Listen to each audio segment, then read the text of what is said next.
Hi. Hi. You look cute. Thank you. This is a very serious outfit today. You know, it's feeling very stripy. Yes, it's very You know cute. what I mean? like it. And comfortable. Always. Yeah. My number one. I'm very fuzzy with jeans, so Yeah, but it's still cozy. very cozy right We're now. still in the cozy lane. Well, we're like we're truly in the holidays now. Yeah. This is like, well, I don't know. I mean, in LA, it went from like 100 degrees to like 80, and now we feel like it's the holidays. It's just hot here. Yeah. So I'm just deciding to lean in. Yeah. Well, I'm ready to wrap up 2024. It's been a lot. It's been a lot. By the People way, are showing out, like, still in 2024. I know, but like, I feel like every year we're done with the year, and that's not a good sign. Everybody's ready to finish. Yeah. Well, it's November, so we're almost done here. But I'm hoping that next year at this time, we're like, we don't want 2025 to end because it was so great. But I have a feeling we're going to be like, where's 2026? It's every year's like that. Yeah. Yeah. 2024. You've been good to us, but we're ready. You know, we're ready to bring in 2025. Hi, I'm Cynthia. I'm Crystal. This is Humble Brag. Humble brag. Humble Brag. Oh, I have tea. Once a housewife, always a housewife. Can we say that again for the people in the back? Humble Brag. Humble brag. Brag with us. So, yes, my wonderful friend Crystal. Yes, my love. Wow. As much as I love talking to you on Humble Brag and, you know, just talking about everything, I knew that there would be moments and things that would not be that much fun to talk about because all I really want to do is laugh and hear about your like madam stories and like all the crazy nonsense, like me living in a hostel in Paris. Like, I am so happy and content to just laugh and laugh and laugh and just be comfortable and drink margaritas. Yes. So with that said, I got a chance to watch the new season of Beverly Hills. Okay. And I wanted to talk about it if you're comfortable, because I know we talked about talking about it. Yeah, we talked about it on one of the last episodes, you know, how it's a little weird not to be a part of the season. And I shared with you in my own experience, like me not being a part of Atlanta and how it is normal for it to feel like something's missing in your life. So you know, I love and respect you, and I only want, you know, you to be, did I say, you know, damn it. Wait, you can't take the money out. I know. I'll just put it back in. I know. No, we gotta reuse the money. I love you. And I know what you're saying. So thank you. So I thought about it, you know, getting the opportunity to watch it. Oh, give me some money. Okay, it's fine. I chose not to take the opportunity to watch it. And oddly, it's just, I have such mixed feelings about it because I don't necessarily want to be on there. I just don't necessarily want to watch it either. So that's where I'm at. So it's not that bad. It's just if I don't watch it, I'm good. Yeah. But I do know that a lot of people are curious about my opinion. Mm-hmm. So I'm totally cool to like share based on what you saw. Okay. And sort of what insights I have, because as you know, I kind of know a lot that you know a whole lot. I know a lot, and I will respect people's privacy, but I also just let you know what I actually think is happening based on what I hear from what you tell me what's going on. Okay. So I think we could roll that way. Okay. I think this might work. All right. Well, I'm comfortable with that if you're comfortable with that. 100%. Okay. And I just want to say that although you know like so much information, one of the things that I can appreciate about you is you don't really talk about it publicly until it becomes public. Yeah. It's really not my place. Yeah. And I would not want anyone to do that to me unless, of course, they asked me or I don't know. But I just, it's not my place to share other people's private information. Yeah. And that's how I feel about it. But that being said, I'm happy to share with what I know and feel comfortable sharing. And especially not watching it, just I'm curious what you like through your lens. Okay. And then, I'll give you my commentary about it. All right. So you watched the whole episode? I watched the entire episode. Okay. And I just want to start with, and I'm not just saying this because you're my girl, I did miss you in the episode. Thank you. I really honestly did.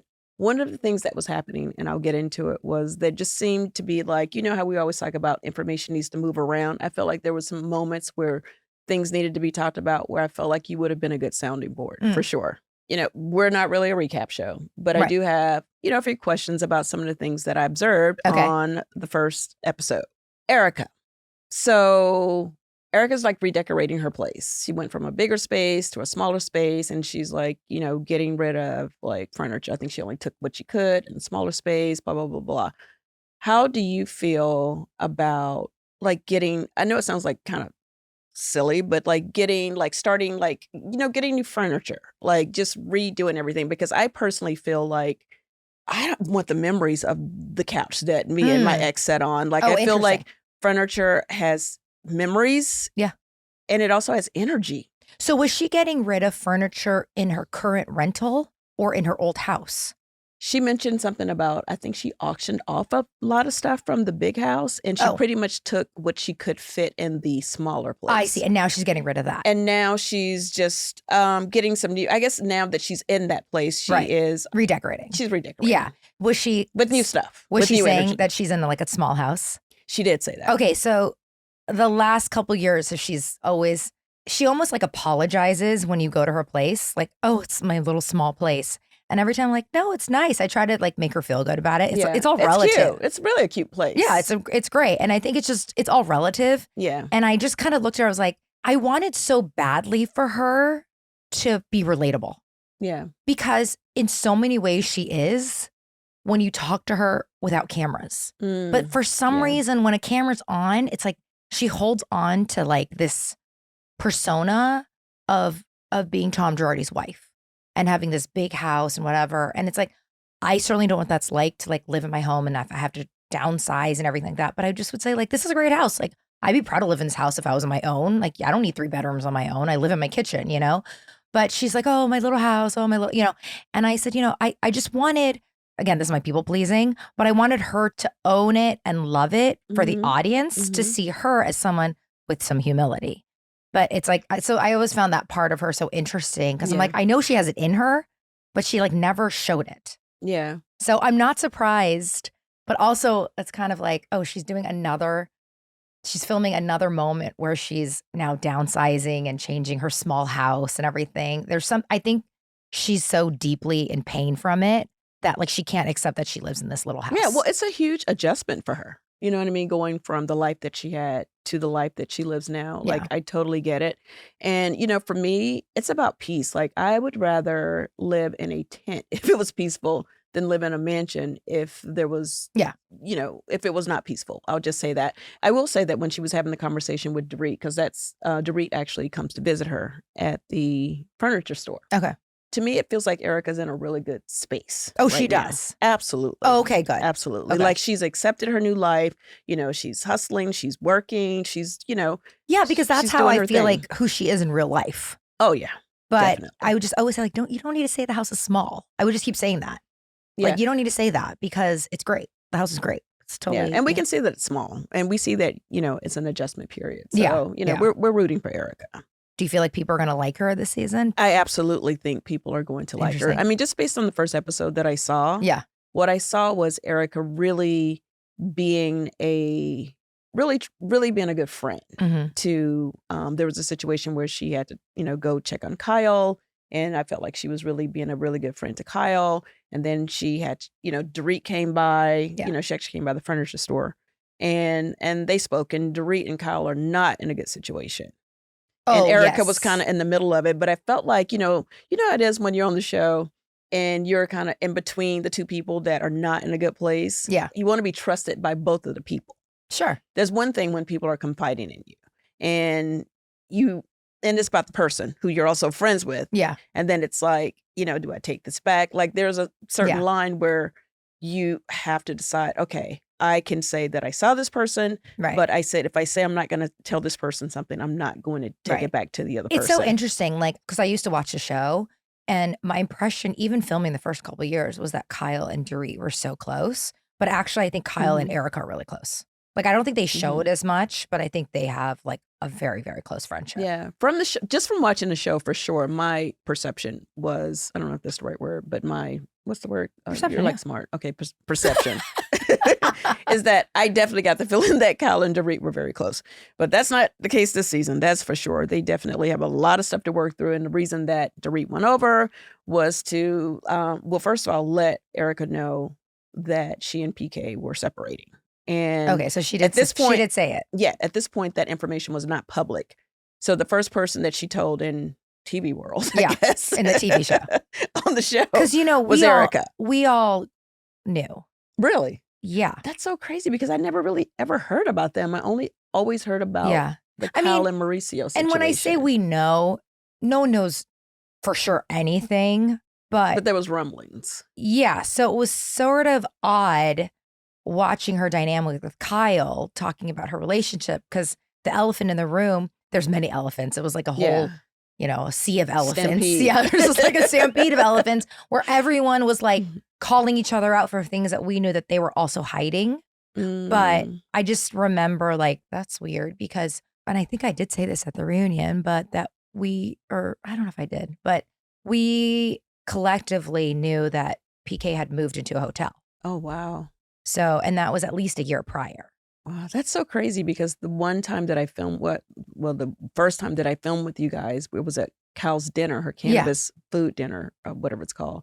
And everyone was on Kyle's ass the whole time about her relationship. And I didn't see Dorit getting any heat. It just like, for me, it almost like, wait, that's why I was super shocked when I heard about Dorit, because it was all about Kyle. Well, I think because we all knew that Kyle's with someone else. So maybe that felt different to like call out as opposed to problems in a marriage that like maybe they were, we weren't sure. That maybe they could have worked out. Yeah. But it's so interesting because I felt like people were coming for Kyle about her marriage, but it was actually just like low key trying to get her to talk about her other relationship with Morgan. Right. Like I would never touch someone's marriage. Like I'm not talking about PK. I'm not talking about Mauricio. Right. Like that's your life. And I would say to her, like, you've been together 30 years. No one should be, shit talking your marriage. If it breaks up, that's successful as hell. Yeah. Straight up. Like, that's not the right thing to do. That's a hell of a run. Yeah. But I remember like kind of knowing I knew about Morgan. But again, I just felt like that wasn't my thing. So when people were coming for Kyle about her marriage, I was like, oh, like, I didn't know if they knew about Morgan. I just kind of sat back and listened because that's just not my place. Okay. And I know that's my job, but that's not my place. Right. It's not. And I'm glad you brought up Morgan, because what also happens in the scene, and now I'm just going to go out of order because we never have structure. So why should we start today? I have my notes. Where are my note cards? I was really trying to be professional and just do this with as much grace and love as possible, but I'm going to derail. It's not going to happen. So yeah, Kyle does say in this episode that she and Morgan are not together. She says that they're not together? In this episode, she absolutely says that to Garcelle at Sutton's surrealism party, which we'll get to. So Garcelle, and I watched it 20 times to make sure those words came out of her mouth, because I don't want any smoke from Kyle. Garcelle asks her directly. Well, she talks about, the divorce. Kyle is like updating everyone because everybody wants to know what's going on with her. Does she say the name Morgan? She does. She says it. And I watched it 35 times, and then that came out of her mouth, and she definitely said that they are not together. So I thought that was something that I definitely wanted to share with you. Well, maybe, I don't know. I mean, again, I'm not behind closed doors, but it's all the information that people would want to share with me that's close to her. Yeah. And I just never said it. I just didn't bring it up because it wasn't your place. No. Not and your it never story to will tell. be. Like, yeah. I'm just talking about like, now I can talk about it because I feel like she just talked about being fluid or something this week. Well, here's the thing. So how long ago was the show shot? This is like when the show was filmed. Yeah. We have to remember over a year ago. Yeah. So I don't know what's happening actually today. Yeah, correct. But in that episode at Sutton's surrealism party, that was like 8 months ago. She said to Garcelle that they are not together.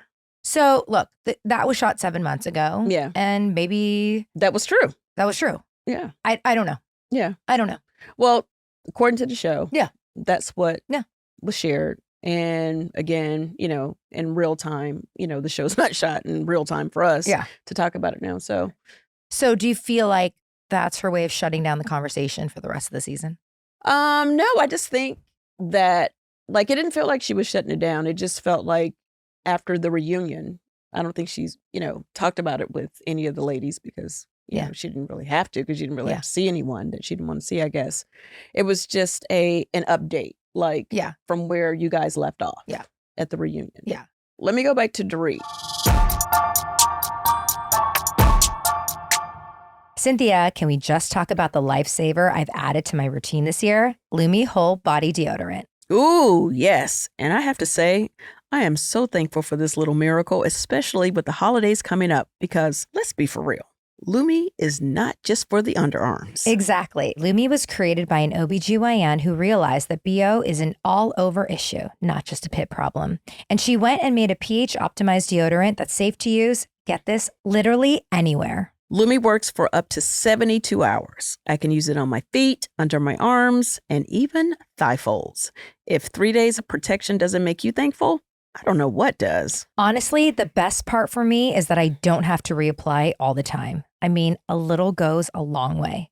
And Lume actually stops odor before it starts, so it's more like a pre-odorant. And they've even added a new sweat control option, so it's like odor protection and sweat control wherever you need it. Oh, and the scents are amazing. My favorite's lavender sage. I just feel so fresh. I'm into clean tangerine, super light and refreshing. So if you haven't tried Lume yet, you can grab your starter pack. It's got a solid stick, cream tube, plus a few extras like a body wash and deodorant wipes. And for our listeners, there's a special offer. New customers get 15% off with our exclusive code. Use code HUMBLE at LumeDeodorant.com. That's HUMBLE at LumeDeodorant.com. It's the perfect time to freshen up your routine. So visit LumeDeodorant.com, use code HUMBLE, and treat yourself to that fresh, all-over confidence. Dorit shares with Erica that she and PK are getting separated and goes on to say point blank that he is a full-blown alcoholic, which I thought, and he has a sober coach and all these things. And I just thought, wow, she really just put that out there. Right. Like I felt like maybe there was a softer way to like throw it out there, but she pretty much was like, since the home invasion thing. Yeah. Her saying that, wow, that's a big deal because again, one of my biggest issues about filming a show like this is the ramifications of what happens to your family later. Yeah. And while they might end up back together and everyone's intact, like one day your kids will see that. But at the same time, if they feel comfortable talking about it in that way, knowing that he's now sober and he'll get through it, maybe they're comfortable talking about it in a way that they know will have resolution. Right. Well, I'm glad you said sober because that just reminded me there was a scene with PK and Mauricio, and he was, they were talking about, I think at this point, Mauricio said that he had been moved out of the family house with his family for about a year. And PK was, just coming to him to just like, talk about his situation with Dorit. And he did share with Mauricio that he is sober now because, Mauricio was like, so what happened? And he said, I got sober and I was able to just see things more clearly. Right. My interpretation of that was now you know your life. You're in a fog if you're drinking all the time. Sure. And I guess once he was sober, he didn't really love the life that he saw. I see. Got it. So in this situation, or are they working on it or they're separate? They are separated. Okay. They have decided not to tell the children. And I wanted to know your thoughts on that. Because how old are their kids? Is it their 10 kids and 12? are exactly a year younger than mine. Okay. So Jagger's a year younger than Max, so 11 and 8. Okay. So at this time they would have been 8 or 7. Okay. Like 9 and 7. Young. Look, it's easy for me to say. I would be clear with my kids now, knowing that it's going to be out there. I'm not in that situation. Right. I don't know. I can see that being the case if you're not on television, but you're on television. Right. And that is very public information. Yeah. And so I wouldn't want my children to find out through on Instagram. Another child or or another kid. School. In a way they're not sensitive to it. Yeah, that's true. So I feel like all those conversations need to be had as a family first. But, her kids are homeschooled. So they don't necessarily see other kids anyway. So maybe that's where they felt like they would be more isolated. Yeah. But I'm sure they have sleepovers, and I don't know if her kids have phones. I mean, I don't know. There's, so many ways to have access. Well, that's now, what I even mean. For like a younger kid. I just would never let that happen. My kids would find out immediately. Yeah. If I was in that situation, I always like to just take the situation and put myself in their shoes. I would try to find a way to tell Noelle for sure. Maybe because it's all about protecting the kids at the end of the day. 100%. And I feel like when you don't say it, then it's always the risk of them finding out, like you said. See, I think that's another way. I think these are two like diametrically opposite parenting styles. In their mind, they're doing the right thing. Like they want to protect their children. Oh, they both want to protect the kids. They made that very clear. So and that was the one thing for sure they both agreed on in this episode. I mean, whatever issues I have with Dorit and, she's a good mom. Like she cares about her kids, obviously. So she thinks the right thing to do by protecting her kids is not saying something. Right. I don't think that would be me. Our intentions are still the same. It's totally two different ways of doing it. I just know that I would be devastated if they found out not from my mouth. There you go. Okay. And all right. If it's out now, they're going to find out. Right. That's crazy. Or on the other side is I was thinking that when you're not really ready to say it, maybe you're not really ready to admit it. It's true. So maybe they're holding out hope that they'd be back together. Like I wouldn't want, if like Rob and I are having problems or we had to say it out loud, but I'm not 100% sure I'm done. Maybe that's what they're doing with the kids. Yeah. They don't, and then if they get back together, they're free from the pain. Right. Well, maybe so. I always feel like, as someone who's been divorced twice, I always feel like once you choose to separate as opposed to go directly to a divorce, there is some sliver of hope that maybe you guys can work it out during that time of separation. Well, I feel like that's why that term exists now. Yeah. Right? Where it used to be, I assume, just divorce. Yeah, because when like for me, I was like, you're filing, right? I'm going straight to the divorce. So is separation legal? Is that a legal step or no? Oh, I don't know. Isn't it different for different states? See, I was just wondering, like, obviously you can file for divorce. Can you file for separation? Like, I'm curious about that because I feel like there has to be some kind of paperwork done even to file for a separation. But I don't know because I've never filed for a separation. Got it. But it's still one step below divorce. Yeah. So that's what I'm saying. Maybe there is a sense of this is not 100%. Yeah. We're not. Well, totally I hope so. Well, that would be really nice if that's really what it was. If they could work it out, then I think if any relationship is work outable, I just made that up. Yeah, I love it. I think, hey, work it out, especially if you have children together. Like, why not really try to give it all you got? Totally. And if it's not, then it's just not. Yeah. And that's just it. So, we'll see what happens. But they are separated and not divorced. Okay. That was made clear. They're probably still separated because I think I saw a picture of Mauricio and PK in Miami partying yesterday. They look very much like they're out there partying. Oh, okay. All right. At a day party. Like he's not drinking, but one of the things I noticed about Dorit in this episode is she definitely seemed like she was standing on like, where she's at in her marriage. She was just very like, he's an alcoholic.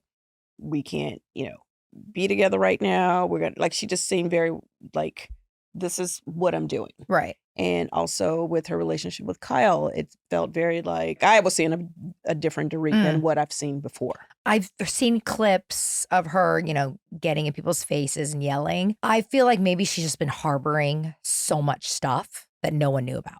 Like, if all of us are low key whispering, talking about him being at the Beverly Hills Hotel and the Peninsula and all these things, I would be devastated, right? Yeah. Because you're trying to hold on to, and again, the separation, maybe that she's still holding out hope. Yeah. Maybe he keeps promising her he'll get sober, whatever these, it's all speculation, but you do everything to hold together publicly this family.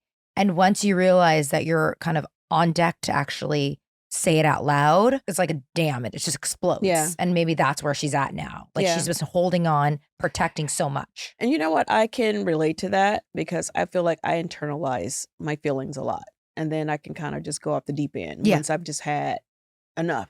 You know what I'm saying? Very normal. Yeah. Yeah. And again, that's assuming protecting her parent or her kids, right? She wants to make sure that they don't know anything. Yeah. So if you just put it out there, I have to imagine she's told her kids by now that it's airing. Yeah. Again, we're like 7, 8 months. Yeah, maybe she gave herself that space. I'm not saying anything, but maybe she's going to say it, or maybe she'll film it. Who knows? Yeah. Well, we'll see. You know what I was trying to figure out the whole time? I kept trying to remember why Kyle and Dorit fell out. Well, then they helped me in the episode because they gave flashbacks. Oh. So Dorit was hurt when Kyle did the Amazon Live, pretty much saying that they weren't as close as Dorit was saying that they were. Yes. And Dorit was hurt by that. And then Kyle was hurt. I know there was a situation at RHOBH. And then don't let me forget to get into the whole Erica thing too, because it's interesting that Dorit went to talk to Erica, and Erica was the one when she was asked at RHOBH who was next to divorce, who was the next couple going to Splitsville or whatever Andy asked, and she said Dorit. PK and Dorit. Yeah. And then that's the person that she ended up talking to, telling first before she told anyone, was the person that called it. So maybe Erica already knew. I don't know. I think from Erica's reaction on the episode, she didn't really seem like she knew. I think she was just, she was asked a shady question, and this is Dorit's words, and she gave a shady answer. I'm just like, I always look at things in hindsight, right? Like, if you bring that up, is that why Dorit was so upset? That's what I mean. Yeah, maybe so. Like, if you say something about me that's not really that, like, not true. Right. Like, why would you do that? Then you don't, You get over it. But, like, that sucks. Don't ever do, like, don't do that. There's some truth to it. Because I would say, don't put that in the ether Yeah. of me and Rob. I don't like that. My kids are going to watch it. Like, but, like, I'm sorry. It's like, fine. Just please don't do that again. Yeah. But it lasted a long, it seemed like it definitely, like 6 months. It definitely felt like she hit a nerve when she said it. So whether Erica knew or not, it hit Dorit's nerve because she's been hiding it. Right. So that's really what her upset was. Yeah. Because she didn't want it out there. Right. And then, okay, let me focus because I'm all over the place. But then Kyle was hurt because there was a question about which of the sisters, the Richard sisters. Yes, the Richard sisters. Yeah. Is Dorit's favorite.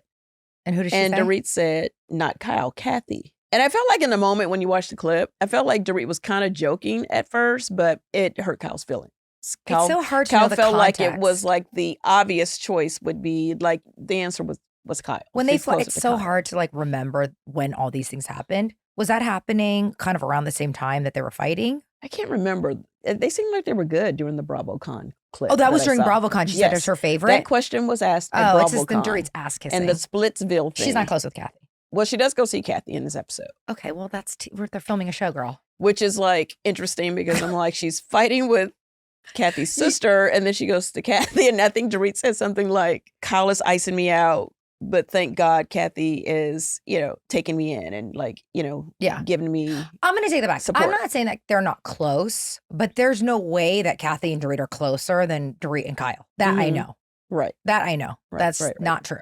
Okay. But I think that Kathy has a lot of love for Dorit. She thinks she's very sweet. Yeah. But that's an odd thing to say. Yeah. Unless there was something brewing already between. Well, I have to say, when Dorit went to see Kathy, who was getting her makeup done, she was like hooked up to an IV. She had her eye patches on. That's how she looks every day. I love her. Oh, I have to say this about Kathy, going back to the surrealism party. Why did Kathy Hilton, and this is why I love this woman, who I told you I met for the first time at your party. Oh, yeah. At your birthday at my party. Birthday, yeah. She walks into the event, Crystal, and not even within 5 minutes of being there, she just started taking out her hair extensions. She literally took her clip-ins out of her head, and she was like struggling with one, and then Kyle got up to help her, and they took literally right there, like she was like, oh my God, this is suffocating me. And then what did she do with them? She laid them in her chair. And then that's very Kathy. Greeted everyone. When I tell you that woman walked in, she couldn't take it. I don't know if they were like working her nerves on like a specific, if it was like painful in one spot. But when I tell you, she walked in and took them right out. And I was like, and this is why I love Kathy Hilton. It's funny because on the show, she's so wacky. But like at my birthday, like you got to know her. She's like the realist. No, I love her. She's great. Yeah, she's really down. Like I love Kathy. And you know what it reminded me of? I immediately thought, and I know you probably think I forgot, we still have to get you into that purple wig. Oh, I haven't forgot. Yeah. So that's coming. That is not forgotten. Yeah, I was like, Kathy's taking out her hair extensions. This is interesting. Oh, shit. Crystal's wig. We have to get I got to reach out to my girl and get this purple wig on deck. Yes. So that Thank was you. just another funny random thing that happened that the fans By the way, gonna I'm very much love. enjoying this experience. This is like non. I know. I'm so proud of you. Like, I really am. And I was so nervous. That's why I did my hair. I got dressed up, like my version of dressing up so for I the could pod. look at someone very pretty. And I was like, at least I'm going to look good doing this. I feel like I'm interviewing you. Yeah, but that's okay because what I love about this podcast is like I can talk about my feelings and experience without it being edited down for clickbait. Right. And of course, all y'all bloggers are going to be clickbaiting this whole thing. And I'll tell you, none of these girls actually watch anything. They just read clickbait. That's what it riles them up. Yeah. But I don't have to be on the show to care because I know that it's the truth. And it's just kind of my perception and experience. Like I said, and I will make this blanket say, I don't know anything. I don't know anything. Right. No one knows what goes on behind closed doors. All I know is the things that I saw and the things that people told me. And then I try to fill in the blanks to make things make sense. Everything has to make sense for me. Mm-hmm. If it doesn't, something's missing. Right. And unfortunately, all you can do is fill in the gaps. So I fill in the gaps based on what I know. Yeah. But I could be 70% right. I could be 10% right. I don't know. But or you could be wrong. I could be totally wrong. Yeah, I really don't know, but I'm just out here spewing nonsense. And so whatever. But this is my educated guess of what's happening. Yes, educated guess. Yeah, that's okay. All right. Well, I will take your I was a science major, so that's all I know. That's all I know. Okay, so I want to actually just throw out some of these other things that happened in like more like bullet points. The show ends literally. This is how the show ends. Okay. With Dorit telling Kyle, they're going back and forth. Kyle was, it felt like to me, wanting to really talk and maybe get to some peaceful place with Dorit. Okay. And she obviously was very empathetic about Dorit's situation with PK, and she wanted to say she was sorry about that. And she did get that out. But Dorit was just kind of came off a little defensive. I would just say that the show ended literally with Dorit screaming at Kyle saying, I'm not going to put up with your shit anymore. And then it goes to be continued. Interesting. Yep. So that's how it ended. Okay. Okay. The costumes. Yeah. People brought it. Like everyone looked amazing. Okay. And the food looked amazing. And then of course, because we talk on Humber Brag, I was like, I wonder if they're going to eat the food. And then they were reading my mind. Erica and Kyle head over to the food. It's like, oh my God, this looks really great or whatever they say. And then Erica goes, I'm actually going to eat. And I was like, they're eating. They're eating. They're eating. They're eating. Did they actually eat on camera? I did not see them eat on camera, but they fixed a very yummy plate, and it looked like if they didn't eat it on camera, they ate it off camera. Okay, but the food looked amazing. Okay, got it. You know, I was invited. You were? Oh, I didn't know that. I was invited. So. And I said no. Well, and for. I just didn't want to film the show. I mean, you know, I'm not interested in filming the show right now. Like, it's not that interesting to me. Right. And I'm glad you brought that up, because what happens is once you leave the show or you're not asked back to the show or whatever your situation, however it ends on the show, you know, you still have connections to a lot of the ladies. Yeah. And you still get invited to stuff. And you're like, well, wait, are you guys filming? And they're like, yeah. I'm like, well, I would come, but I'm not really trying to come as you get your check and get paid to be here come for free. Yeah. Yeah. And also, it's like, I want to support you and thanks for the invite, but. Yeah. A filmed party is also not a real party. Like for me to enjoy. Right. Because there's a structure to it. I know that there's going to be a group of people fighting in the corner. I just don't need to stand there while that's happening. Like, that's an odd thing. And I just didn't want any part of it. So I said, no, thank you. Yeah. Yeah. I was not interested in I mean, filming. It got better for me as time went on, because I was like, if I'm going to go, I felt like, well, don't film me, because then I'll just be there in real life. And then I thought, well, if I'm going to put my wig on and put my lashes on and get all dolled up to go and still be in all the photos anyway, then I should get mic'd. And I'm like, well, if I'm going to be mic'd, then I should be paid a little something just for my time at this point. And then I ended up going down that road, and that worked out for me. And this season I go back to Atlanta as an official friend, which is a whole nother situation, because then it's like a whole contract involved. Right. But yeah, it was always like, I always wanted to go and support, but it was always like, but you're filming. Like, I know, you guys are working. By the way, though, I think that's such a noble thing to say. You're supporting, but you actually don't need to be there because you've been on the show. Yeah. Supporting is like, there's other ways to support, not showing up to film. Yeah. Because honestly, when you're hosting or you're filming, like you're not really worried about your friends there unless you just need bodies there, unless you need to fill space. I literally tell my friends, if you want to come film because you want to see everyone in action, come. Right. But you don't need to be there. Yeah, yeah. I always start with that if I'm filming something. Like with my friends who are not on the show, I'm like, well, listen, we're filming, so you know what that means. I'm not going to have any time to really actually talk to you or hang out with you. You're working. I'm totally working the whole time. Yeah. So my thing is I'll see you guys off camera. Right. In a real life setting where we're not talking about anyone on the show and we don't have to talk about the show at all. Right. We can just talk about our kids and our life, you know? Yeah. For Atlanta, we got to the point where, okay, I'll use this for an example. Noelle celebrated one of her birthdays on camera. And it was so awkward because we were filming and like literally the boys were on one side, the girls were on one side. We couldn't really play like regular music because it has to be approved music. And it just didn't end up being a lot of fun for the kids because they're like, you know. You don't feel comfortable on the camera playing around. Absolutely. Yeah. Absolutely. So I always felt like, okay, now I have to give her a real birthday party without the camera so that her, you know, that she and her friends can really hang out and just not be mic'd and, you know, really worry about it being on television. So yeah, it's the same. Like I try to maintain everything normal in my life.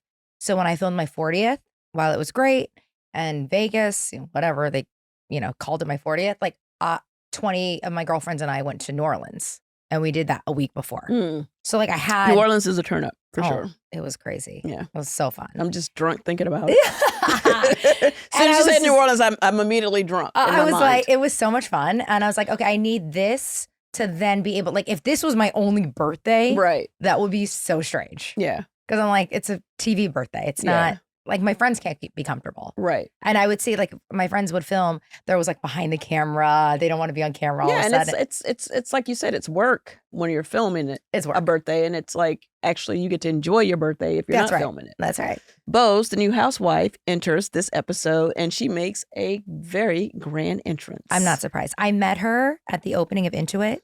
We both went to the Bruno Mars show. Oh, nice. And I saw her in the Bruno corner. Mars. Oh, yeah. So good. And she came right up to me. She's like, I've been dying to meet you.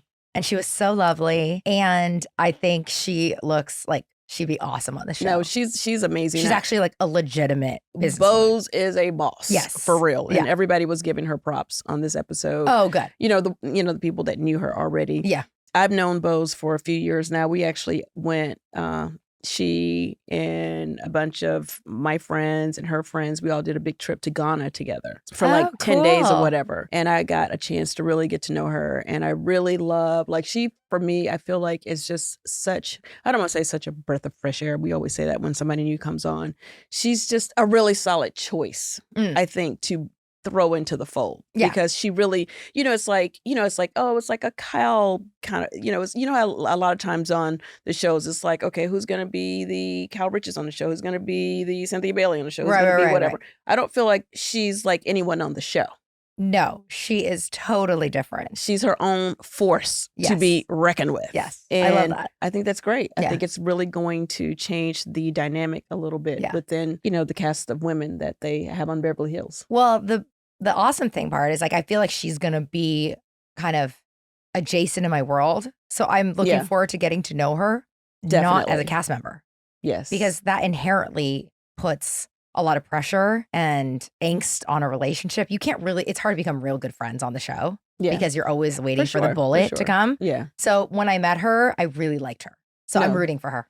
No, I'm rooting for her as well. Yeah. I think she's a great addition. Yeah. Oh, and our girl Jennifer Tilly makes her debut. Was she great? Oh, she's so much fun. Yeah, she's awesome. Like, I just love that I've never really met, you know what? I did meet her like briefly at one of Sutton's events.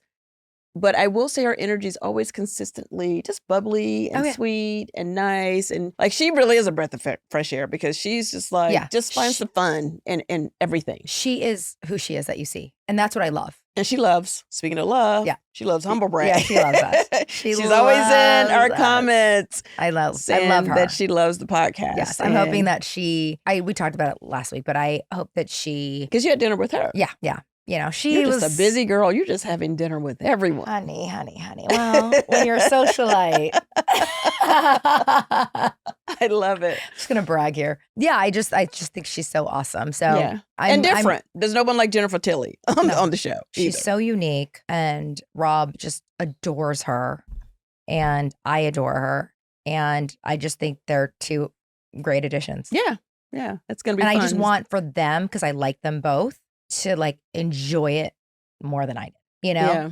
Like to really lean in. And I hope that for them. I know. See, that makes me sad because I feel like you were just really starting to enjoy the show when you didn't go back. Like I feel like you were just getting your stride, you were just getting your legs, and you just like your voice, like you were just, it was all happening. It was right there. Damn it. And but then maybe you didn't go back. Maybe there's some people that didn't want my particular voice and what I had to say. Maybe I know too much, girl. You know I know a lot. Yeah. So this is the better place to be. Yeah. Just right here with you. Okay, I'll take that. All right, so the only other thing that I thought, like when I said Dorit really came in hot, she really came in hot. Yeah. Because another thing that she said, she called Kyle a master manipulator. And I thought, now that is, like, it's like I feel like she's coming in wanting the smoke from Kyle. Mhm. Like wanting she's mad. to really have a thing with her. Okay. Because you don't throw like things out there like that and not expect the person to be pissed off or want, have words for you. What was Kyle's reaction? I can't remember if Dorit said it in an interview. I don't think she said it to her face, but she did say that she was done with her shit to her face. She definitely said that to her face. Interesting. Yeah. Yeah, she definitely, the two things I was like, because I was like, did she just call her a master manipulator? And did she just say that PK was a stone cold alcoholic? Yeah, that's interesting. Like those are very... You're really putting it out there. I know there's a lot of love between Dorit and Kyle. I've seen it, but I don't believe that their foundation is strong. When the episode ended, I was definitely like, wow. Like they're not going to be friends. It did not look like they were, it did not look, I'm a very optimistic person. Yeah. But the way I interpreted episode 1 was like, they have a lot of work to do. Like, I don't see them being friends anytime soon. But here's the thing. Erica, I don't think Erica could have been, there was someone who was more hated than Erica 2 years ago. And now you're like, she's the peacemaker. She's whatever. True. Things turn around very quickly on the show. Erica definitely went through. And she even said that, like, she doesn't even have any advice for Dorit because she felt like she did a lot of things the wrong way, the way she handled her divorce. Right. Just in terms of just being like, even if you guys tried to talk to her, she was just very like, leave me the fuck alone, whatever. She was not open to say the least. My thing is never say never. It'll probably be a very challenging road for them to become friends again, but they will be. Okay. All right. That's what I think. There's your optimism for you. All right. Well, forever the optimist. And you know what? I'm going to leave it alone after this. Okay. Dorit says obviously a lot. You know how we say like and a lot? Obviously. She says everything a lot. I'm going to put a coin in for her. I think Dorit probably said, well, obviously. And she always says it like she said, well, obviously. She really enunciates everything. By the way, that was the edited version. Imagine how many times she actually said it. Now, I know I say a lot, and I know I say like, but when I tell you if this woman says obviously one more time. And you say you're long-winded, she really talks a lot. Oh, listen. Yeah, and she goes through monologues. And PK even said that, he kind of like hit it on it. And I think somebody else said something about her being long-winded. And you know what? I'm always saying that I'm long-winded and I tell a long story long. I think Dorit has me beat by a lot. Like, she talks a lot. Mama can definitely talk. But when we're off camera, when she talks to me, there's something more grounded. She's more grounded when she talks to me in real life. There's something when the cameras are up, she turns into like a character of herself. So I don't know if she's prepped it or, it's very nerve-wracking to like say how you feel. But it feels like she's talking at you all the time on camera. And then when you're in private, she feels like she's talking to you. Yeah. Even it's very different. Kyle was saying at some point, I guess, I can't remember in the scene, Kyle said at some point that she knew that she had to talk to her at some point and she was hoping that she could get a word in because I guess it's really hard to get in there with Dorit. So it's interesting. I remember we talked about like who you felt like you didn't connect with the most out of all the people in Bravo. Yeah. Seeing this new Dorit, do you feel like you would vibe with her or still not? I feel like it's the same Dorit, but a more aggressive, more intentional, more scrappy Dorit that I'm seeing. Yeah. But energy-wise, for me, it's about, it's just the energy I feel with people. Right. More than really their personality. Right, it's right. like either we just vibe or we just don't vibe. Right. And I'm not saying that I don't vibe with Dorit. I've just never had a moment where we just actually, really connected on anything. Yeah. When you have a conversation. For sure. And you don't connect with everyone. And you just don't connect with anyone. It's not a bad thing. We just obviously maybe just don't have anything in common other than just being on the franchise for many years. But which is where I connect with most of the other housewives is like, we kind of, it's like a sisterhood. Majority of my connection with people on the network would be because we're on the show. Like in the same sorority. Yeah, but I don't think we'd ever be friends. I know, but you know what? Let me say this about Dorit. Dorit is always very nice to me. Yeah, it's not like she doesn't say hello. Yeah. And I think she does, she's, it's great to see you. She's always very polite and very respectful. Right. And then I always find myself standing there like, okay, well, it was great seeing you, and I guess I'll just go stand over here now. Where usually with other housewives, well, not all of them. I don't connect with all of them, but most of the time, we're just like, oh my God, we have to have a drink. Oh my God, I can't believe this. Why don't we ever get together? Everyone, you almost feel like, you're friends, even if you're not friends yet. Yeah. And that's what I'm talking about. I can't imagine Dorit ever being like that with anybody. Like that's maybe not it's just her not her thing. I don't take it personal. I just, when I see her, I'm always like, hi. And I don't say that negative way. It's just not her thing. Yeah, and that's okay. Yeah, she's not like a girl's, she's not going to be at a slumber party. Yeah. That's not her vibe. Right. It's like, hello, how are you? It's a little. So we shouldn't invite her to our sleepover tonight? No. Well, you can sleep in bed with her. I'm going to go to my room. Listen, I can't even get a conversation off the ground without having a time. I'm definitely not going to sleep in the bed. Well, you go to bed very early. You'll have a really good night's sleep. No, but she's going to talk me to death. She's going to talk me to sleep. Being all long-winded, she can tell me a long-winded story. She can tell me a long-winded fairy tale. I'll be sleeping like a baby. And actually, Dorit has that voice that would take you right to sleep. Obviously. I'm glad we're laughing. We love you, Dorit. I'm sorry. It was just low-hanging fruit. It was just low-hanging fruit at this point. We're only stating the obvious. It's no secret. Dorit literally should make a line of t-shirts that says, yes, I know I'm long-winded. Fuck off. Whatever. That's right. And this is your long-winded community because we can be long-winded too. And then the words will wrap around the shirt. Just keep going in a circle. I just wanted a t-shirt that says obviously at this point. Can we do t-shirts that say and can we do that? Yes. And then we have so many shirt ideas now. So much merch. Oh my God. I'm just glad we're laughing because I really was stressed out coming here today. Yeah, I know. You're very I'm an empathetic. empath. You really are. I just was like, I'm an energy person. Yes. We talk outside of the podcast. I know that this is a really hard time for you. Yeah. It's okay. It's actually But you're doing good. But it's okay for it to not be okay. It's okay for you to be a little sad. Don't feel like you have to be like, hey, I just don't want to watch it. That's all. And that's normal. Yeah, I just don't want to watch it. I can talk about it all day long, actually. I just don't want to watch it. Well, now you don't have to. I had to take an hour out of my day to watch it for you. You're welcome.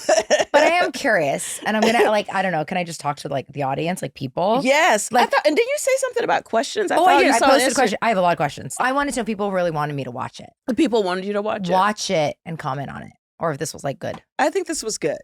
Because I do feel like your mental wellness matters. I really do. And if you didn't feel strong enough or just ready enough to really take it in, because I think watching it and not being there is going to definitely affect your day. Because I don't think it's necessary. So why? Yeah. But why put yourself through that? The show is quite long, what they air. So we'll take it week by week. Yeah. Look, I don't care if you ever watch it, personally. Yeah.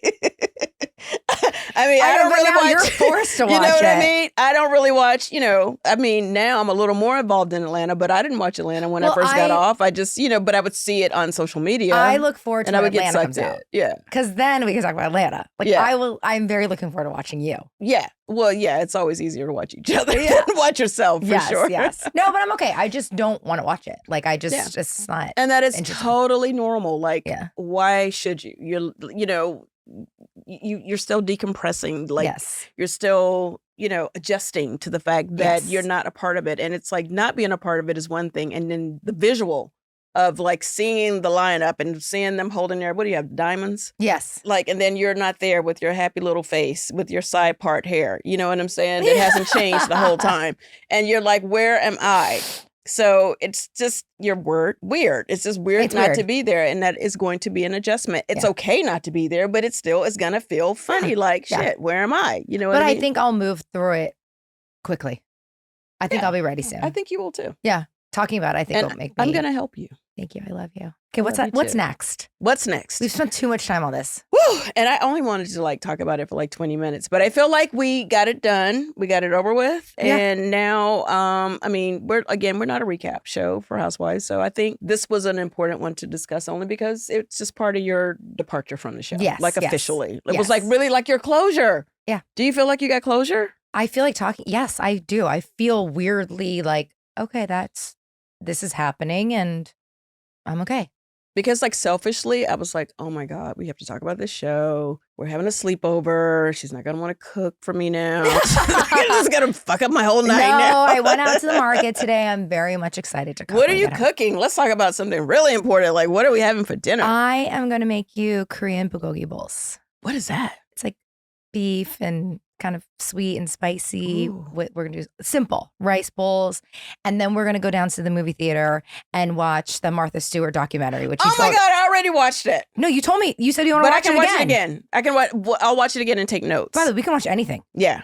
We can watch any documentary. Okay. I'm so excited. And you're going to cook this? Yeah, it's so easy. It sounds hard. It's really not. You'll see. Okay. We'll even film it. We'll film it and post it and whatever. It's super easy. Okay. I'm Chinese, but we'll do cream. My kids like it. It's so easy. No, you made me a salad and it was like the best salad I ever had. Like, and you gave me an actual, this is how Crystal is. And then I have to give a shout out to Delta, of course, because I have not forgotten. Obviously, you guys have not gotten in touch with my team yet. No. So I have time. And I saw another photo with Heidi D'Amelio in front of Delta plane today. Everyone's working for Delta except me. I know. It's really actually starting to annoy me. Like, I'm like, how many times are we going to talk about them? Like someone out there, please message anyone that you know at Delta and just write Cynthia on there. And like, I don't understand what's happening. I'm not even that expensive. It's like, crazy. She just wants a flight. I just want to fly. Like, can I be great and just fly Delta? She just wants to upgrade. Yes. That's all she wants. Yes. Yeah. Yes. And although we're good with Coach. We made that clear. I just want to be on the plane and I just want to be an ambassador. All right. We love you, Delta. Okay, what were we going to say? And this is what I love about you. Not only did you make me this amazing salad. What was in that salad?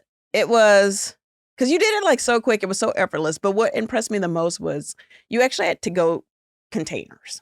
And I really felt like I had left like a restaurant. I do have containers. Yeah. Like you're very organized, but you look like an organized person. I am. I have like dressing containers. Yes. The little dressing cups. The actual clear little like container that you put it in. Mm-hmm. I had like chickpeas in it. Yes. Feta. But you sauteed in olive oil. I like saw how you did that. Mm-hmm. Yeah.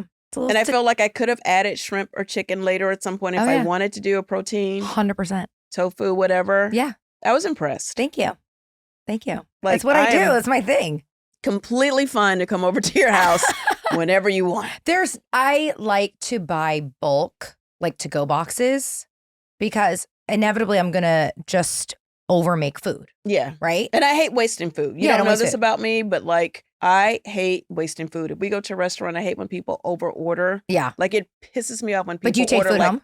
Of course I do. Okay. And you eat it? I totally take it home. I mean, I eat as much as I can. Yeah. But after like third, fourth day, I'm like, okay, I'm over it. Yeah, but I really will drive around and try to find someone to give it to on the street. Like I just really don't. It's one of the things that drives me crazy. That and being like late. I know. You really hate being late. I hate when people are late. I think it's so disrespectful. Well, we have to get used to my 5-minute late thing. But yeah, but now 5 minutes is okay. Because you have your weird thing about when people can come to your house.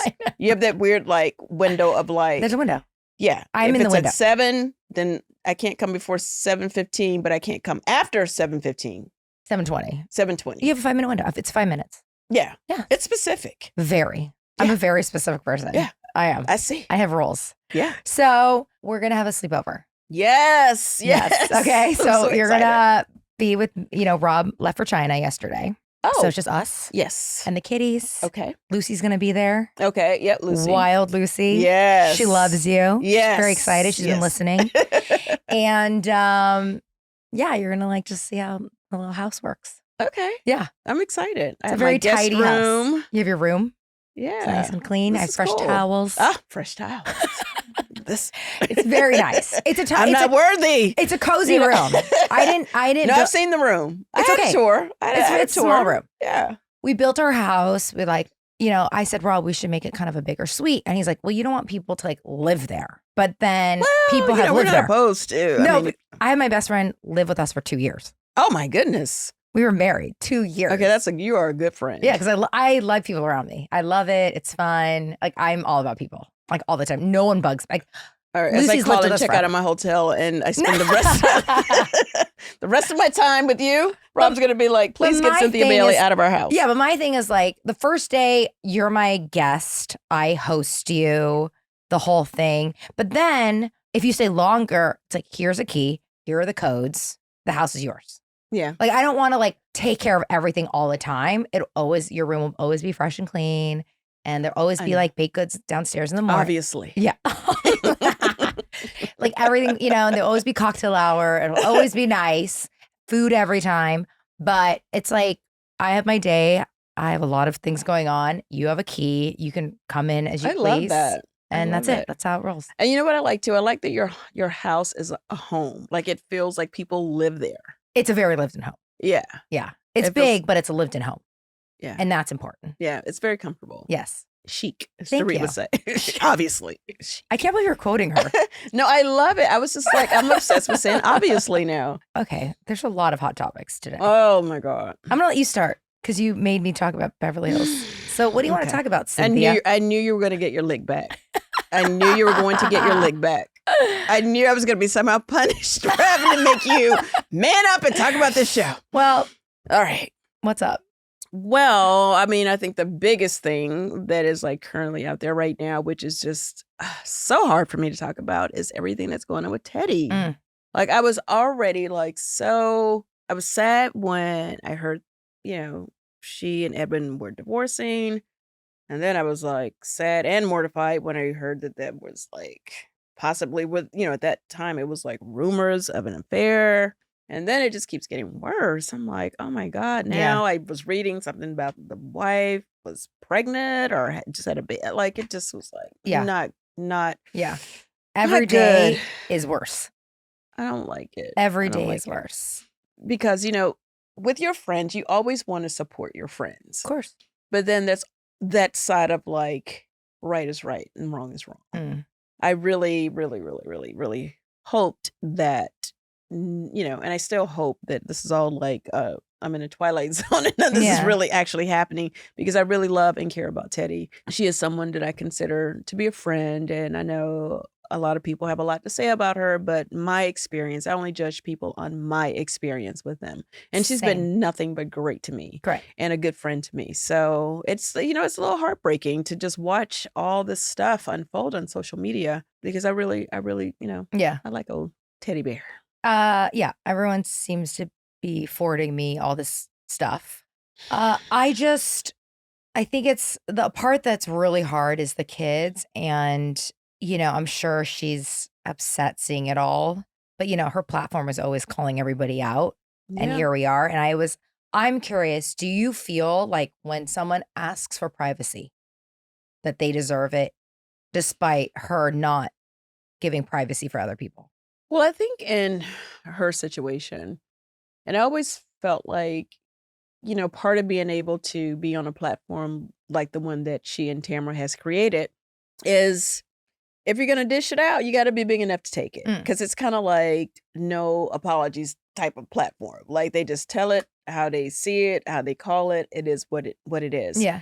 And with that said, it's hard for, when they're dealing with something like what, Teddi's dealing with right now. Of course, people are going to be like, oh, well, whatever. Yeah. So. It's rough. I mean, I remember, when she would sort of drag someone and they'd call her out and she would just say, oh, it's my job. Right. Yeah. But also you create your own job. like a podcast is, we don't have to talk about this if we don't want to. We're just choosing to talk about this, but in a certain way. Yeah. Well, for me, like, I know, like, we don't have to talk about it, but this is someone that I do consider a friend. I literally just was hanging out with them, like a week ago. Yeah. And all this just unfolded, like, literally after I walked off the stage. Right. And, like, the announcement came, the text came. And so I feel like it'd be weird not to just say what it is. Like, I would never, I still feel bad for everyone that's involved in the situation. Yeah. I really honestly do. And I just think it's just unfortunate. And it's just, it's really hard for me to, like, really watch it all unfold. Yeah. It's uncomfortable. So. I feel bad for all the children. Definitely. Like, this is a rough way to be exposed. Like, I just don't like any of it. I feel bad. And I don't know what to say about it. It's just, yeah. I mean, what can you say? I mean, what can you say? Yeah. You just watch and you're like, okay, I think it's still too early because if every day something new is coming out, it's not over. Well, that's the sad thing. I think it's just getting started. Like, I feel like this is going to be a really tough time for everyone involved because I feel like the more information that comes out, the more information is going to come out. Yeah. So I think what's odd to me is seeing Edwin and Teddi posting every day. Yeah, I think I would actually take a break. That's the part if that not I leave would the not country do. at this point. Yeah. I would just not be addressing anything. I think she's still doing her pod and like just as like normal business. Yeah, but she's strong because she did, obviously she knew this was happening before she did the live show. Yes, but I would take a pause. I would just be like, I need to take a break. It's her podcast. She owns it. Yeah. She could take a break. Yeah. She'd be like, I'm off for 2 weeks or something like that. But she's still reviewing shows and posting pictures of herself, like selfies, and then he's posting videos. I'm like, oh, I haven't seen his page. So he's posting. He's posting he keeps talking to a camera. No, he hasn't said anything. Did I miss like him making a statement? No, he's like you. He like finds like Google comments and like talks about like cryptic things. Like, like how you post. What, my quotes? Are you coming for my quotes? Yeah, I am. I'm always coming for your quotes. I did a nice quote today. Oh, yeah. Thank you very much. I have on a sparkly jumpsuit. And I said, just stay sparkly. Leave a little sparkle everywhere you go. I love it. I think it's so cute and charming. So he's like doing videos. Can you do the foreword for my quotes book? Because I really think I have to do one. I will 100% do it. And I will make sure to Google it. No, but he's just like saying, he's like talking about like persevering or like in the dark days. Aww. And I'm like, I know it's sad. And maybe it's just like their therapy, but I'm like, just lay low. Like, yeah. I don't think social media is a good place for anyone involved to be on right now. No. I think they could take a little break and just let the dust settle. Yeah. It's just too hot in those streets right now. It's too hot in those streets. Yeah. Yeah. It's too much smoke out there. Okay. Are you uncomfortable? Did that make you uncomfortable? Yeah, I just finished my drink. Great. I got through it. It's like it's hard. It's like, it's so eye for an eye, girls. Eye for an eye. I know. You got me. I'm like, we gotta talk about Teddi now. It's funny. I've known Teddi for 10 years. Longer, 12 years. Yeah. I only met her in the Big Brother house. Like, I met her 12 years ago. We don't really have a relationship, but nonetheless, it's we never really hang out. As a matter of fact, on 2Ts, when I was on stage, we were talking about our friendship because she brought up the friend contract. Yeah. And who I would give it to, I can't remember who it was between, but I was like, well, actually, I wouldn't give it to you, Teddi, because when we were in the Big Brother house, where you're like stuck in a house together, you're like, oh, when we get out, we're going to go to the spa together. She was telling me all these favorite restaurants. Like, we were going to be best friends. Right. We have gone nowhere together since we got out the house. Now, we've worked together. We've done events together. Yeah. I'm still trying to get to the damn spa. Maybe this is a good time to go to the spa and get a massage now, for sure. I think she doesn't go out though. No, I actually don't see her out that much. And when she doesn't go out. I actually she doesn't drive and she doesn't go out. She doesn't drive? How come she doesn't drive? Well, I know she knows how to drive, but she won't drive like at night. Like her friends have to pick her up. Like on the way to things. Where does she live? I don't know if I can, I'm not trying to be an Uber and go get her. It's not shade. I'm just saying, like, she's not, like, she's a homebody. She goes to bed really early. I don't want to drive at night either. How do I tell my friends? How do I make my friends come pick my ass up?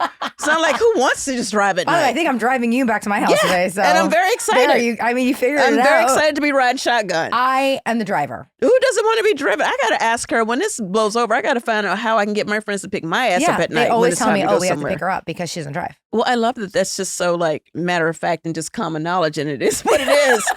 Like, okay, all right. You know, for me, I don't pay for dinner bills. So like, you don't? No, you just start doing that. Oh, no, you start doing it. Okay. I don't pay for it. Right, you guys have to pick me up, and I'm not going to contribute to the bill. That's right.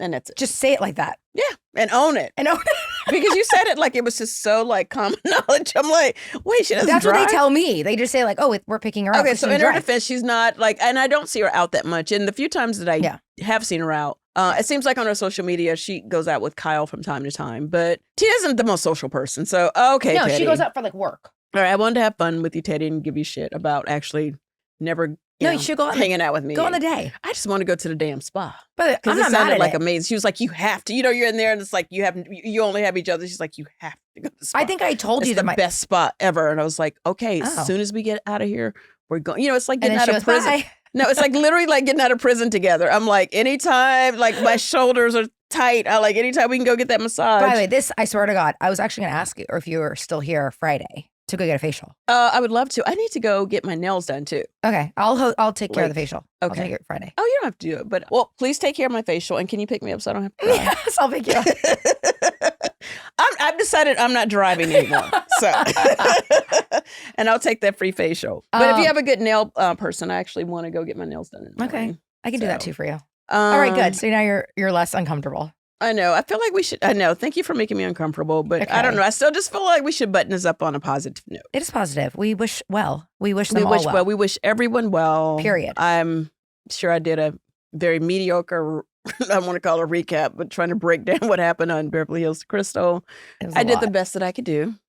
As did I. Yes, and you did so good. Thank you. You did and I feel great. Really, really great. And you feel great. Like you're about to go home and cook for me and do all this. You're going to drive me to your house. I am. And then you're going to cook for me. You're going to fluff my pillows and make sure my pillows are fluffed so I can sleep comfortably tonight. No, I'm good. This is good. I'm chilling. Okay. Humble brag. No. Oh, shit. Questions. Oh, this is cute. No question. Just wanted to say you two are the perfect match. Oh, I know. Thank you. Who's the most problematic? Because then I want both of us to have clickbait. Because I'm going to get it. Don't try to drag me down into your clickbait your ass hellhole so I can get lit up. The most problematic. You know what? I think it depends on the season and what the person's going through. Like, honestly, I think everybody knows how to behave when they need to, and everybody knows how to act a fool when they want to. What was the most problematic moment that you've ever filmed? Like, or someone on your show? Where you're like, oh shit, like that's gonna be bad. Oh, well, for me, and this was actually, and I really hate to even give it life, but I'm sure it's gonna get picked up again and I have to relive it again when I say it, but and apologize again. Living in my truth, okay, and my honesty, so I'm gonna answer the question. And it was one of my other regrets. I gave you my Noel regret, which I love that people really, all the moms with children really related to. Oh, yeah. To me sharing that, because I didn't really honestly want to share it because I don't like Noel's not a kid anymore. So it's like one of those things like, Mom, can you please stop talking about me? Because I don't need to see think it was really the clickbait of like her, like I just don't want to, like kind of just want to leave her alone. You know what I mean? But I will say this, one day, if it's not today, she will be so grateful that you said that. She will so appreciate you hearing you say that now than like when she's like 40 and whatever, like that you really felt that way now and then. Like I promise you. Yeah, I was glad. Like, you never know who's watching. So I don't know. I felt like, sometimes I feel like when we talk, there's so much, like, our words matter. There's so much power in, like, our experiences. Yeah. And if it, like, somebody got something from it, then it was okay. Beautiful. Okay, so back to the question. Yeah, I'm going to say, I was trying to delay. I was hoping the power would go off. There would be a tornado. This is what I do when I kept, like, okay, let me lay in the plane. All right, so I will say, and it is one of my regrets as well. It was when Portia and I got into it and it got physical. I'm not there yet on the show, but I know that you mentioned it before. And I kicked her out of my space and it will forever haunt me. She is a really Really, really, really good friend of mine now. We have come so far, and I just love her so much. And, you know, when you're not on the show anymore, like you know, you do have time to just reflect on things. And I immediately felt so horrible that happened. And thank God, she, I apologized right away. We were able to, thank God, sit down and have a conversation about it pretty quickly. And I apologized and apologized and apologized, and she accepted it, and we were able to move on. But I still hate that it happened. Yeah. I really do. But that was a very humble moment. Yeah. And it was like, I guess you could say in that moment, I was problematic. So I'm going to give in that moment, I'm going to give that to myself. I was going to say, like, you picking yourself as the most problematic. Was very humble. Yes. Yeah. That's very sweet. Yeah. Just trying to drag your ass down to the ground. Listen, like, okay. Am I getting dessert with my dinner tonight? Yes, you are. Because actually, I bought a pie. You are really wearing my ass out now. I bought a pie. You bought a pie? What kind of pie? Just humble pie? Just anticipate. Okay, Crystal, would you ever consider hosting a cooking show? I've considered that since I was... Wait, who was the most problematic on your show? This is not about me. Okay, we know. Okay, we're not talking okay, good. So obvious. Would I ever host a cooking show? Yes, like tomorrow. Yes. That's why we're here. Let's get there, people. Delta. And I'm going to be flying on Delta to come visit her on her cooking show. By the way, we could do some kind of cooking show, like airline food. Yeah, I was going to say, oh my God, we should make an item. We should make some kind of snack for Delta. Yeah. Like, I know somebody that did that. Like, I'm not even kidding. Yeah, no. Like airplane food. Yeah, for reals. And I'm always on airplane. And I always feel like, I've had everything on there. That was a real question. I need them to get some new stuff. To plug myself. Okay. Yeah. This is another question. Can I be a part of this plug? Because I feel like it's, we can somehow I can involve myself in this. They just need to call us or you. Okay. Can you call us Delta? Because now not only do I want to fly for free, Crystal wants to create like some kind of Delta cookie or brownie. Okay. Okay, this is a question for you. Cynthia, what's the biggest difference between living in LA and Atlanta? Oh my goodness. Wow. I like that question. It's like night and day, actually. Atlanta is, first of all, Atlanta, there's a huge African-American influence in Atlanta. Mm-hmm. I love that. I think one of the first times I flew into Atlanta, walked to the airport, and it was like, everybody was black. It's like, wow. And wait, where were you born? I'm from Alabama. Alabama. But I moved to New York when I was 18. Okay, got it. So I'd never really had, really been to Atlanta like that. And if I did, I drove, and I never went into the airport. Okay, got it. But I was just so struck at, I was like, here are my people. Right. I've arrived. This is where all my people are. Because, amazing. You have to realize, I moved to New York when I was 18, and New York is so diverse. Yeah. It's like, you got everything there. And then here I feel like it's quite diverse as well. Yeah. And so is Atlanta in a lot of ways, but you definitely feel like a lot of the pockets, you can kind of go to where the black pockets are. So you felt very much like, I was like, I am home. Yeah. I love that. It was like Africa's like always like, Africa's the motherland. Right. But Atlanta was like the mini motherland. Do you know where you are, where you're from Africa? Like countries? I don't. And I need to figure that out. We need to do the We need to figure that out. I will say that a lot of the girls that I modeled with, beautiful African, extraordinarily gorgeous women from Senegal would say I'd look like I could be from their tribe. And then Ethiopia, they said I'd look like I could be from their tribe. Right. And then a lot of people think that I'm actually from the islands as well. I get a lot of Caribbean. Okay. They think that I'm part of their village as well. Cool. So you got to find out. I don't know. Because I pretty much know where my family's from, because I'm a direct descendant of Confucius. You know that, right? I feel like why do I know that? Did we talk about that already? Oh, I talked about that. Oh, because Jeff Lewis brought it up. That's what it was. Yeah, that he's like, I'm smart too. So he's also a descendant of Confucius, is what he said. Right. So I have always known my bloodline for a long, long time. And then I decided, I just want to do the ancestry test. Yeah. And I was like 97% what I thought I was, but I actually had a little bit of Korean. So I thought that was really interesting, like 3% Korean. But it actually shows you the regions where you're from. Okay. So it's not just like you're Chinese. It's like you're this percentage Southern, and they'll put on a map where you are. So you really can define the parts of Africa that you're from.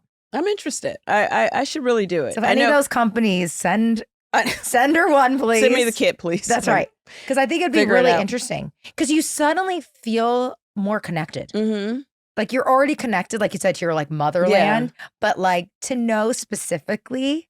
And then if you meet someone from the region, you're like, oh, you're like my brother. You're my sister. Well, I have to say I've been to South Africa. Well, I've been to Africa, basically. A couple of different parts of Africa. And when I'm in Africa, I don't feel like I look African because like they're like, oh, every different African person in Africa is like American, right? Oh, they can tell you're from America. Like, I don't know, maybe it's the way I dress or whatever. Yeah. But, and I actually try to, whenever I travel, I try to like kind of blend in with the culture. Yeah. And try to like get my little African swag on. But they're like, where in America are you from? Interesting. I was like, well, I would say this. African. When I go to China, because I'm pretty much 100% Chinese, they automatically know I'm like, Chinese American. Yep. Yeah. Like they know. It's like you just culturally, blood, you're the same. Yeah. But your vibe is a little different. But I love it. I've only been to the South. We should go together. Well, I can get that done. Lion King's big there. Oh my God. Let's go. Let's go. They're all listening. I think this was such a heavy topic for us today to really have to unpack a lot of stuff. I think we deserve a vacation. Yeah, we do. We do. But we should go on safari. I wanted to take the kids this year. Oh, I did that. And I want to go again. I did it in South Africa. I don't know what it was called. Okay. Yeah, like Sinky, like Kruger National Park or something like that. It was great. I want to do the giraffe one. Where they come into your rooms? Oh, I want that. There's a place, the Giraffe Hotel. Yeah. Where is that? It's like the Giraffe Manor. Yeah, I want to go there. Yeah, so I love giraffes. I'm going to message them. Yeah. My favorite animal is, what's your favorite animal? Oh, gosh. My favorite animal. That's really hard. Okay, I'll tell you mine. Thank you. I love elephants. Oh, elephants. Because all the elephants in the room right now. Yes, exactly. We have definitely addressed all the damn elephants in the room. You just want to give them a big old hug. Yes. And I really hate addressing the elephant in the room because it's always like a bad elephant. You know what I mean? It's never like a good elephant. There's no good elephants. They're all like beautiful Thai elephants. Like, yeah, they're bad elephants. Like, okay, address the elephant in the room. It's like, oh, shit. We don't want that. Animals. I'm going to say. Okay, pick one. Okay, it's weird. I'm going to pick a koala bear. I don't know why. Because they're so freaking cute. I saw them when I was in Australia. I modeled in Australia for like 2 months. I lived in Sydney. It's the best. And they are so cute. I wanted to like smuggle one. Okay, I know. You wanted to cuddle one. I know. You want to hug and cuddle. I wanted to bring one back to the States. They're so cute. But what I love about koala bears is they're so cute. They look cuddly, but I think they're really mean. They are. Yeah, so like I feel like I'm like that. You kind of look like a koala bear. Thank you. Like, you know how people look like animals? Like, I feel like you look a little bit like, no, it's true. You guys laughing is like totally like crazy in the background. I'm going to take it as a compliment. No, they're so cute. Like, yes, I do. Crystal, you I'm cuddly and mean. Like a cute koala bear. And I'm going to share something. Like, I feel like everyone secretly looks like an animal. Oh, and I think, like I think I'm part of the cat family in some way. Bird. No, I'm a bird. I feel like I'm an ostrich. Koala bear. Let me see. That's what I look like. Kinda. No, really I don't. If that bear had a side part, that's what I look like. That would be you. You guys, just missing the side part weave. Look, okay, that's not a good picture. That first picture was you. This looks like an old grandpa. No. That first picture was you, like dead on. That angle, not so much. But you are not that angle. A koala bear. Okay, cute. And I am a ostrich. I'm like tall. I have like a butt. You know how they. All right. Okay. Like. This long neck. This episode has gone awry. As it used to be, but yeah. Should I talk about murder? No. What murder? No, save that for the next one. Oh my God, you're in these stories. Who was? No, I think this is a good place to stop. It wasn't murder. It was attempted murder. It's different. Well, same. Okay, we'll talk about it later. Next one. Yeah, we'll save the murder story. Like Crystal in these stories. I know. Look, it's just happening. It's real time. And I was literally texting my friends yesterday. We all went to high school together. I said, should I talk about the murder with the attempted murder with a sword? Sword? A sword. Okay. He's a martial artist. I think this is a good place to stop. But she goes, they're like, you better tell the story. So it'll be TBD. We'll do it next time. But remind me. We got a good one coming your way. Remind me. No. I have to have that story. All right, humble brag. Oh, God. This has been a mess. I'm going to give it to you. My humble brag is I am so lucky to get to do this podcast with the one and only Crystal Koala Bear Minkoff. Okay. And I am humbled by your grace and your kindness, your hustle, and just like our like connection. Like I really feel like you would drive me anywhere I wanted to go. You would cook for me if I needed you to. Like I really feel like you are you're becoming my sister. Oh no. Yeah, like it's happening. You're kind of becoming my sister. It's really like if you will never get rid of me. No, if you do that test, you're gonna be like part Chinese. I'm probably part Chinese. You are.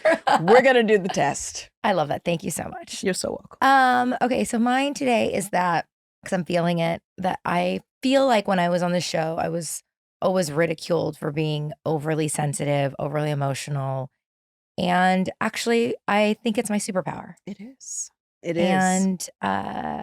And some people might be very judgy about it, but I think not judgy. Fuck those judgy people. Fuck them. Says the judgy person, the self-proclaimed judgy person. No, I'm just kidding. But that is who I am, and I'm okay with it. Yeah. And that's it. And they can kiss your ass. That's right. That's right. Or I'm going to get my sword out. I think this is a great place to stop.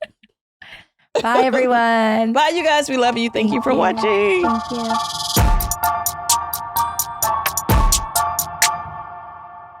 If you loved hearing us talk, we'll be here every Monday, everywhere you listen to your podcast.